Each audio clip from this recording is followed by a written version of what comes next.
Sabe aqueles crimes que estampam as manchetes por um tempo e de repente somem? Pois é. No Brasil, alguns desses casos nunca foram embora de verdade. Eles se transformaram em feridas abertas, mistérios que assombram a nossa história até hoje.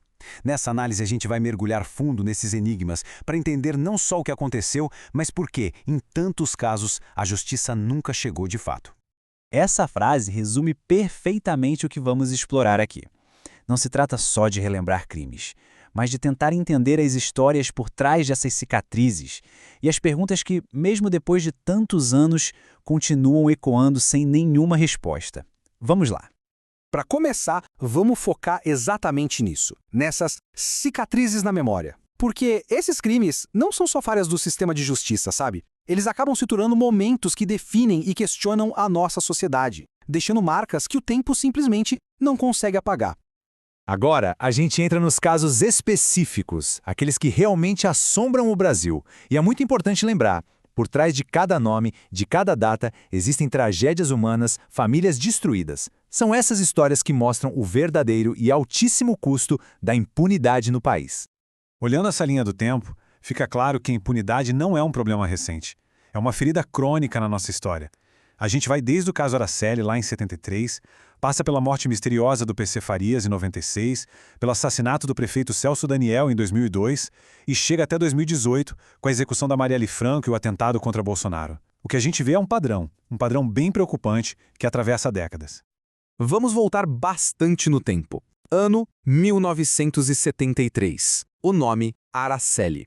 Uma menina de apenas 8 anos, de Vitória, no Espírito Santo. A história dela se tornou, infelizmente, um dos símbolos mais trágicos do país. Os detalhes do crime são simplesmente aterrorizantes, mas o que veio depois foi tão chocante quanto. Uma investigação cheia de falhas, provas cruciais que sumiram do nada e, no fim das contas, a absolvição de todos os suspeitos. A impunidade foi tão gritante que transformou a morte da Araceli num símbolo nacional de luta. Mas a justiça para ela, essa nunca foi feita. Agora, um salto para 1996. PC Farias. Quem viveu a época com certeza se lembra dele. O tesoureiro da campanha de Fernando Collor, uma figura que virou sinônimo da corrupção dos anos 90. A morte dele é até hoje um dos maiores mistérios da nossa política. A versão oficial de crime passional nunca convenceu muita gente. Tinha muita inconsistência na perícia e o fato é que o PC Farias estava prestes a abrir a boca e contar mais coisas. Isso sempre alimentou a suspeita de que ele foi silenciado. O caso foi arquivado, mas a pergunta ficou no ar. Que segredos ele levou com ele para o túmulo? Vamos em frente. Ano 2002. Celso Daniel, prefeito de Santo André, uma figura conhecida pelo combate à corrupção na cidade. O sequestro e o assassinato dele abalaram as estruturas políticas do Brasil na época. E esse caso é o exemplo perfeito da dúvida que paira sobre muitos desses crimes. Foi um crime comum, como a polícia disse no início, ou foi uma execução política, uma queima de arquivo? A morte de várias testemunhas-chave em sequência e as ligações com esquemas de corrupção que ele investigava, tudo isso aponta para a segunda opção. Mais uma resposta definitiva? Essa nunca tivemos.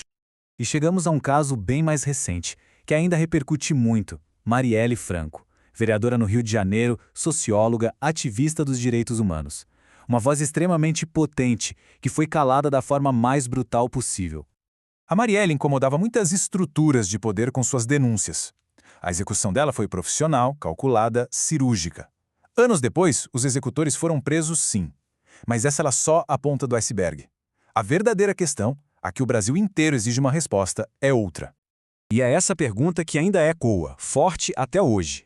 A busca pelos mandantes desse crime expõe as conexões perigosíssimas entre o crime organizado, as milícias e as próprias estruturas de poder não só no Rio de Janeiro, mas no Brasil todo.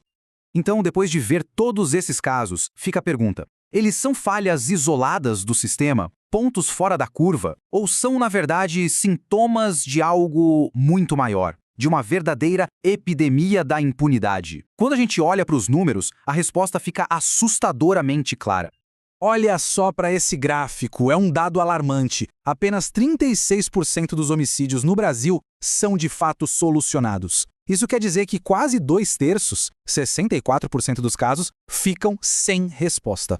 Isso não é só uma estatística, é o retrato de uma epidemia de impunidade que alimenta um ciclo sem fim de violência.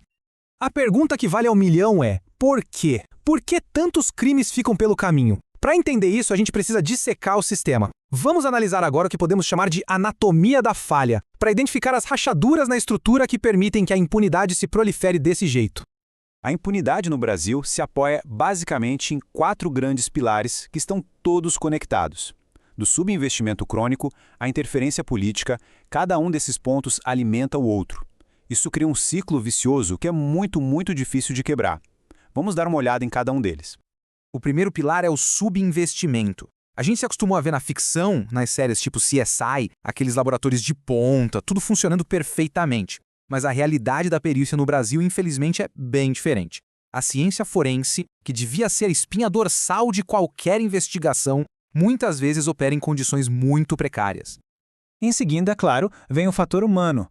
Policiais, investigadores, peritos são profissionais sistematicamente desvalorizados. Fica a pergunta: como se pode esperar investigações de excelência quando as pessoas na linha de frente não têm o básico para trabalhar, nem o reconhecimento que merecem? O terceiro ponto é a desarticulação. A nossa estrutura de segurança pública é toda fragmentada. As polícias, civil, militar, federal, muitas vezes não se comunicam de forma eficiente. Isso cria brechas enormes que, claro, são muito bem exploradas pelo crime.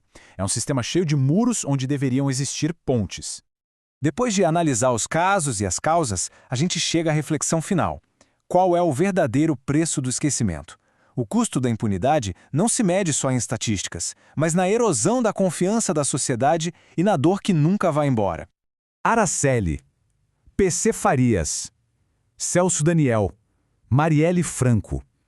Vamos lembrar mais uma vez esses nomes.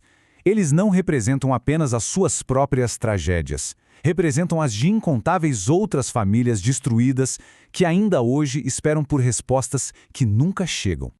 O custo da impunidade é imenso. Ela corrói a confiança na democracia, passa a mensagem perigosa de que a justiça tem 2 pesos e 2 medidas e, pior, garante que o ciclo de violência continue. Cada caso que não é resolvido enfraquece a sociedade como um todo. E assim, a gente termina essa análise com uma pergunta que fica no ar para todo mundo refletir. Qual é o preço de uma sociedade que esquece? Lembrar dessas histórias não é só um ato de memória, é um ato de cidadania. É nossa responsabilidade coletiva cobrar e exigir que a justiça seja a regra e não a exceção.